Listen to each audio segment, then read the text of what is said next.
मेरे प्रिय दोस्तों, मैं महिपाल सिंह, पर्यावरण सुरक्षा सुख से प्रकृति का सेवक, आपका मित्र प्रस्तुत हूँ आपके बीच में एक नया वीडियो लेके आनंद की खोज। मेरे भाइयों और बहनों, वीडियो पूरा देखना, बहुत ही इंटरेस्टेड वीडियो है और इससे आपको काफ़ी शिक्षा मिल सकती है। मेरे भाइयों और बहनों, हर इंसान, हर जीव आनंद प्राप्त करना चाहता है। हर इंसान को आनंद की प्राप्ति के लिए, हर इंसान ही नहीं, हर जीव, चाहे पशु है, पक्षी है, कीड़ा है, मकोड़ा है, कोई भी है, जितने भी जीव हैं, सब आनंद की खोज में लगे। सबको आनंद चाहिए। आनंद है क्या? आनंद क्या है? आनंद वो है जो हमें सुकून दे, यानी ये आपको अच्छा लगे, वो आनंद है। आनंद की अनुभूति करता कौन है? आनंद की अनुभूति करती हैं इंद्रियां। इंद्रियों के बारे में आप जानते हो, जो 10 इंद्रिय हैं, वो इंद्रियां आनंद की अनुभूति करती हैं। आँखें सौंदर्य को देख के आनंदित होती हैं। नाक सुगंध को देख के आनंदित होती है। सुगंध को सूंघने से जो उसे आनंद की प्राप्ति होती है, वो आनंद प्राप्त करती है, उससे आनंद की अनुभूति होती है। कान संगीत या अपना पसंदीदा कोई भी शब्द सुन के आनंदित होता है। जिह्वा स्वाद को से आनंदित होती है, मीठा है या कड़वा है या तीखा है। स्किन जो त्वचा है, वो स्पर्श से आनंदित होती है कि स्पर्श कैसा है, स्पर्श को बताती है और उसी से आनंद और घृणा की को जन्म होता है। वैसे ही जीभ कड़वाहट और मिठास की से आनंदित होती है और उससे बताती है कि कड़वाहट से उसे घृणा है और मिठास से उसे आनंद प्राप्त होता है। वैसे ही श्रवण है। कानों इस चीज़ को बताते हैं कि संगीत उसे अच्छा लगता है। संगीत सुनने से या प्रिय द्वारा कोई खुशी के शब्द सुनने से आनंदित अनुभूत करते हैं। वहीं नफरत और कड़वे शब्दों से जो है का घृणा होती है। वैसी आँख है। आँख जो सुंदर नहीं है, कुरूप है, उसे देख के घृणा करती हैं और सुंदरता को देख के आनंदित अनुभव करती हैं। नाक दुर्गंध से जो है घृणा करती है और सुगंध को आनंदित महसूस करती है। तो ये जो इंद्रियां हैं, यही आनंद को अनुभूति देती हैं कि आनंद कहाँ से मिलता है। यही आनंद की प्राप्ति और इन्हीं से आनंद की वो होती है। एक और इंद्रिय है जिसे कहते हैं जननेंद्रिय। जननेंद्रिय संभोग से आनंद की अनुभूति करती है। ये आप सभी लोग जानते हैं, भाई हैं या बहन हैं, सभी लोग इस बात को कि भाई जो जननेंद्रिय हैं वो संभोग से आनंद प्राप्त करती हैं। और इन आनंदितों का सारा आनंद और घृणा का जो जितना भी कंट्रोल है, वो किसके पास होता है? मन के पास में। जब ये अनुभूतियाँ मन तक पहुँचती हैं, मस्तिष्क तक पहुँचती हैं, मस्तिष्क से मन के तक पहुँचती हैं और तभी जो है का आप आनंद का अनुभव कर पाते हो। इसमें कुछ चीज़ें ऐसी भी हैं जिनमें न सुगंध है, न दुर्गंध है, न कुछ ऐसी भी हैं। जैसे कि जो मस्तिष्क है उसको आनंद का अनुभव देती हैं। कुछ लोगों को दौलत जो है का आनंदित करती है, दौलत, धन। कुछ लोग धन को कमाने में आनंद आता है, उन्हें धन प्राप्ति में आनंद आता है और उसके पीछे पागल हो जाते हैं। कुछ लोग शोहरत के लिए आनंद की अनुभूति करते हैं, शोहरत मिलती है। ये जो दौलत शोहरत वाली बात हैं, ये इंसान के लिए हैं। बाकी जो चीज़ें बताई हुई हैं वो हर जीव पर लागू होती हैं। लेकिन दौलत, सहूलत, शोहरत, ये जो चीज़ें हैं ये आनंद का अनुभव करती हैं तो केवल इंसान ही इस आनंद की अनुभूति ले सकता है। बाकी सारी चीज़ों का आनंद तो हर जीव लेता है। तो आनंद की खोज, इसी आनंद की खोज में जो है का इंसान भटकता है। लेकिन एक आनंद और भी है, वो ऐसा आनंद है जिस आनंद की खोज इंसान जब करता है जब सब तरफ से जो क्षणिक आनंद हैं उनसे उसका जी भर जाता है। ये बाकी जितने भर भी स्पर्श, सुगंध, सुंदरता या संगीत या स्पर्श या संभोग, ये जो आनंद हैं ये आनंद क्षणिक हैं, स्थायी नहीं है। और हर इंसान की इच्छा रहती है कि मैं जो है जो चिरस्थायी आनंद है उस आनंद का अनुभव करूं। और ये कब उसकी तरफ मुड़ता है? तब मुड़ता है जब ये जो क्षणिक आनंद हैं इनसे उसका जी भर जाता है। जब इनसे जी भर जाता है तब उस आनंद की खोज में निकलता है और वो आनंद उसे शांति की तरफ ले जाता है। और उस आनंद की अनुभूति कितनी है आप जानते हो, आपने अनुभव किया है उस चीज़ को। और उसकी मैं एक परिकल्पना आपको बता देता हूँ कि सबसे ज़्यादा आनंद, जितने भर भी ये आनंद मैंने गिनवाए हैं ना आपको, दौलत का, शोहरत का, सुगंध का, दुर्गंध, दृश्य का या श्रवण का या स्पर्श का, ये जो आनंद है ना, इन पे सब पे जो भारी पड़ता है वो आनंद है संभोग का।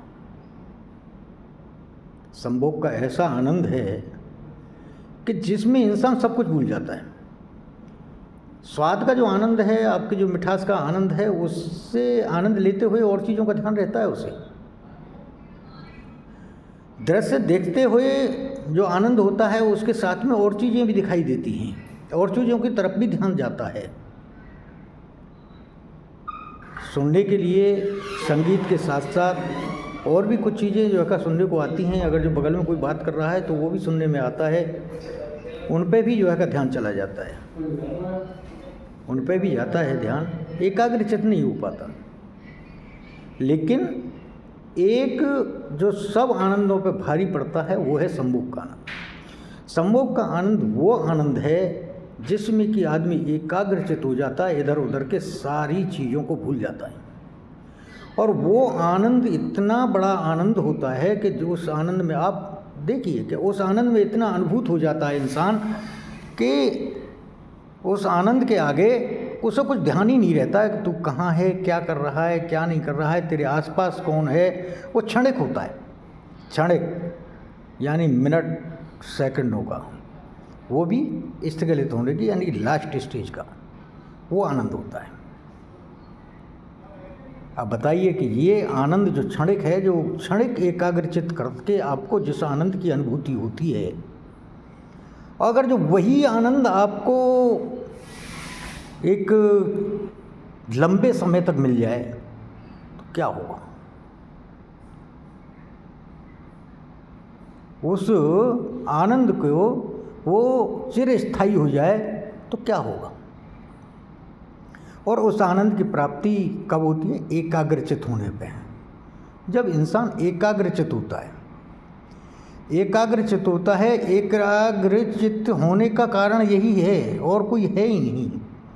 जो एक या क्षणिक के एकाग्रचित होने पर जब तक इतने आनंद की प्राप्ति है तो सोचिए, प्राणायाम और समाधि में जो एकाग्रचित होते हैं उस आनंद की कितना गुना ज़्यादा होगा। ये जो ऋषि मुनि है ना, जो साधु संत हैं, जो तपस्या करते हैं, उसी आनंद की खोज में रहते हैं।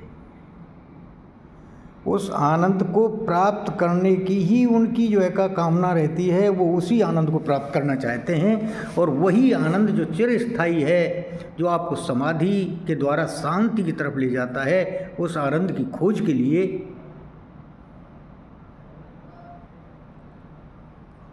वो लोग निकल पड़ते हैं, सालों तक तपस्या करते हैं, समाधि लगाते हैं, प्राणायाम लगाते हैं और उस आनंद में अनुभूत हो जाते हैं। जब इस आनंद की अनुभूति में लोग खोते हैं तो उन्हें दीन दुनिया से किसी से कहीं कोई जो है का मतलब नहीं रहता है, उस आनंद को प्राप्त करते हैं। अब सोचिए, आप ये सोचते हो कि ये महात्मा जो है का ठंड में ध्यान लगा के बैठा है, जबकि वो समाधि में है, वो उस आनंद को अनुभव कर रहा है जिसे आप क्षणिक आनंद लेते हो, और उस आनंद से भी कई गुना ज़्यादा है वो आनंद जिस आनंद को वो ले रहा है। उसी आनंद की खोज में ऋषि मुनि निकलते हैं, संत निकलते हैं। और एक और बात बताऊँ, आप ध्यान कर लेना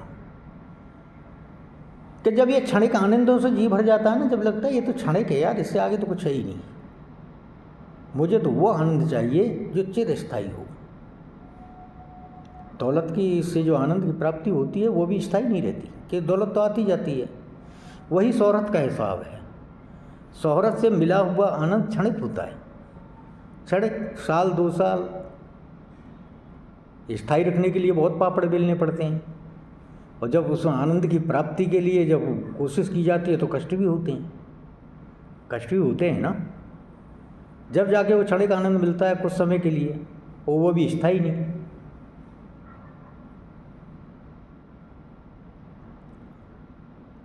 जब इन आनंदों से लोगों को समझ में आ जाता है कि ये आनंद क्षणिक हैं, तब खोज में निकलता है आदमी उस आनंद की। और जिस दिन से उस आनंद की खोज में निकल जाता है, उस आनंद दिन से ही वो आनंद आना शुरू हो जाता है, कष्ट कम होना शुरू हो जाते हैं, संभाव पैदा होना शुरू होता है। उस आनंद की पहली स्थिति यही है, उस आनंद की पहली स्थिति ये है कि संभाव पैदा होता है।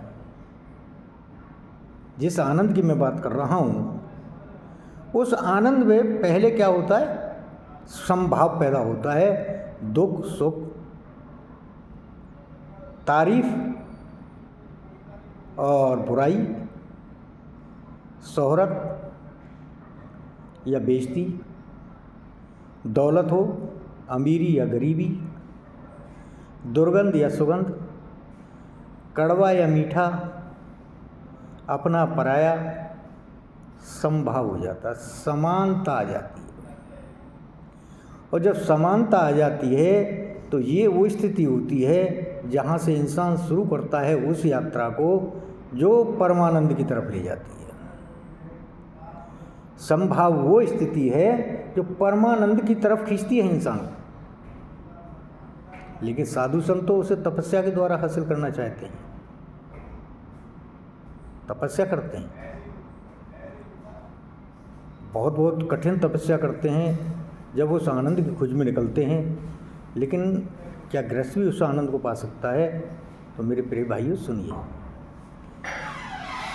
जब गृहस्थ जीवन जीने वाला इंसान इस आनंद की खोज में निकलता है तो वो जल्दी प्राप्त कर लेता है इसे। क्योंकि ये साधु संत जो है ना, जितने भी हैं, इन्होंने वो आनंद सारे जो है का थोड़े थोड़े समय के लिए होते हैं। लेकिन गृहस्थ जीवन जीने वाला इंसान तो उन आनंदों को रोज लेता है, और जब आनंदों को रोज लेता है तो साथ के साथ जब आनंद की अनुभूति होती है, देखो आनंद और कष्ट दोनों पैरेलल चलते हैं, नेगेटिव और पॉजिटिव एनर्जी दोनों साथ चलती हैं। तो गृहस्थ जीवन में तो सीधी सी बात है, गृहस्थ जीवन में तो हर क्षण आनंद है, हर क्षण कष्ट है। आनंद के साथ में कष्ट का भी अनुभव होता है, और कष्ट के बाद आनंद का अनुभव होता है, यानी सुख और दुख दोनों पैरेलल चलते रहते हैं। तो वो तो हर क्षण इस आनंद को जीता भी है, और हर क्षण जो है का कष्ट को भी जीता है। लेकिन अगर जो उसकी समझ में ये आ जाए कि ये सब क्षणिक है, तब उसके अंदर जो संभाव पैदा होता है, उस संभाव पैदा होते ही उसे परमानंद की प्राप्ति हो जाती है।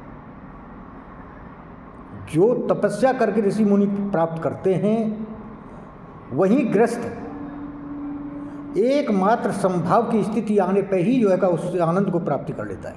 जीते जीते जीते जागते उस आनंद के अनुभव करता है। जीते जी उस आनंद को अनुभव करता है। और वो आनंद कब जो है का इस तरफ कब मुड़ता है इंसान, आप ये भी सुन लीजिए, मैं बता रहा हूँ आपको।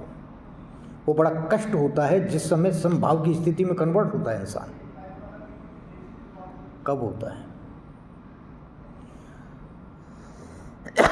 वो जब होता है जब लोग उसके साथ में अति कर देते हैं। जिन लोगों के लिए वो जीता है, जिन लोगों के लिए वो सर्वस्व लुटाता है, जिन लोगों के लिए वो मेहनत करता है दिन रात, और वही अपने उसे कष्ट पर कष्ट दिए जाते हैं, कष्ट पर कष्ट दिए जाते हैं, और वो झेलता रहता है और उनकी खुशी में अपना खुश होता रहता है। उनकी खुशी में खुश होता रहता है और उसी में आनंद लेता रहता है, लेकिन हर क्षण उसे कष्ट मिलता है। और जब वो कष्ट चरम पर पहुंच जाता है, जब वो कष्ट चरम पर पहुंच जाता है, तो उस स्थिति में उस इंसान का मोह भंग हो जाता है उन अपनों से।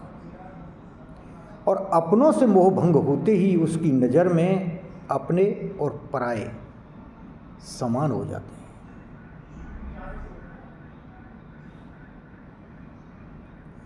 जब वो अपनों के लिए स्वादिष्ट खाना जो है खिलाने के लिए दिन रात मेहनत पसीना बहाता है ना, और कड़वे घूंट पीता है ना, जब वो बुराइयों के, खुद तो लोग जो है जिन लोगों को वो खुद कमा के ला रहा है, पसीना बहा रहा है, उनको स्वादिष्ट खिला रहा है, और वही अपने जब उसे सूखी रोटियां सामने परसते हैं तो उसे वो सूखी रोटी और वो मिष्टान, स्वादिष्ट भोजन समान नजर आने लगते हैं।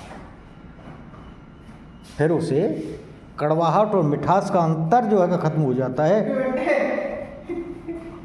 तो उस स्थिति में संभाव पैदा होता है, और जैसे ही वो संभाव पैदा होता है गृहस्थ जीवन में, उसी समय परमानंद की प्राप्ति हो जाती है और वो आनंद की तरफ बढ़ जाता है।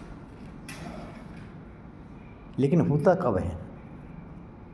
होता जब ही है तब अपने उसके साथ में घृणा की अति कर देते हैं। जिनसे वो प्रेम करता है, अति से ज़्यादा प्रेम करता है, वही उसके साथ में घृणा की अति कर देते हैं। तब उसे अपने और परायों का भेद खत्म हो जाता है कि जो पराये कर रहे हैं वही अपने कर रहे हैं, उससे ज़्यादा कर रहे हैं, तो उससे वो भेद खत्म हो जाता है।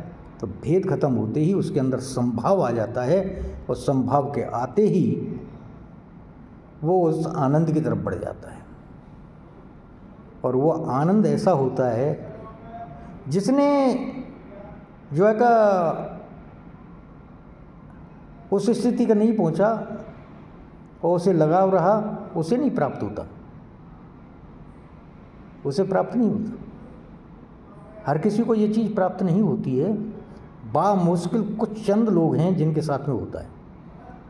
एक बात बताऊं मैं आपको, मैं उस ज़िंदगी को जी रहा हूँ आज। मैं आज उस ज़िंदगी को जी रहा हूँ। अब मेरे को कोई फ़र्क नहीं पड़ता, न सुख का, न दुख का, न कड़वे का, न मीठे का, न अपने का, न पराये का। सब समान हो चुके हैं। एक सामाजिक संबंधन है, उसे निभाने का एक दायित्व तो बाकी है, थोड़ी सी कमी है। लेकिन जो संभाव जो पैदा होना शुरू हुआ है, यकीन बात है, सकून आना शुरू हो गया है, आनंद की अनुभूति शुरू हो गई है। ये मैं जी रहा हूँ जीवन को, और यही आनंद की खोज है।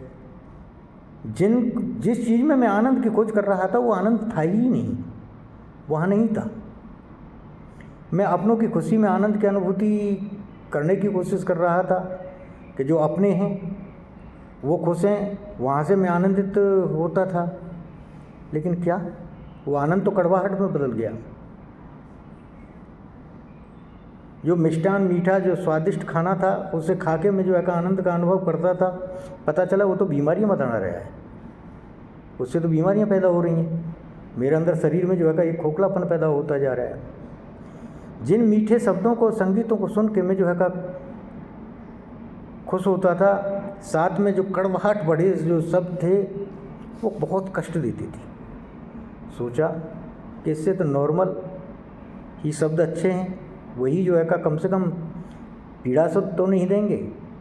आनंद की खोज में जो आनंद प्राप्त करने के चक्कर में जो तीक्ष्ण शब्द हैं उनसे तो छुटकारा मिलेगा, सुनना ही छोड़ दिया।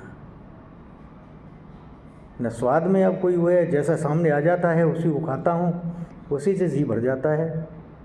सुगंध दुर्गंध का कोई असर नहीं, या आँखें अब सुंदरता नहीं देखती, इनकी नज़र में सब एक जैसा दिखाई देता है। आनंद की अनुभूति होती है, न कोई पराया नज़र आता है न कोई अपना नज़र आता है, सब कुछ एक समान नज़र आता है। यही तो आनंद की अनुभूति है। अब कोई कष्ट नहीं होता। यही है आनंद की खोज, जिस आनंद को कहते हैं ना कि आनंद कहाँ से मिलेगा, आनंद यहीं से मिलता है।